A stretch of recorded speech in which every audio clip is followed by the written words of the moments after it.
Ito na yung mismong unit. So, yan. May receiving sila rito. Catering agency to, kaya lang hindi sa maritime. Manning. Yan. Ito yung executive room nila. Yan. Okay. Ito yung parang pantry nila. Ayan. Ito po yung isang room ulit. So, bali, ayan. Ayan po. Ito naman.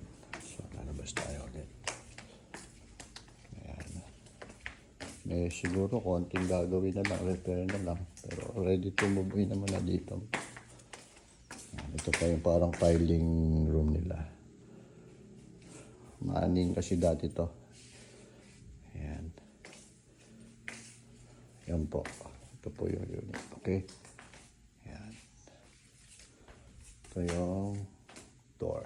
Palabas.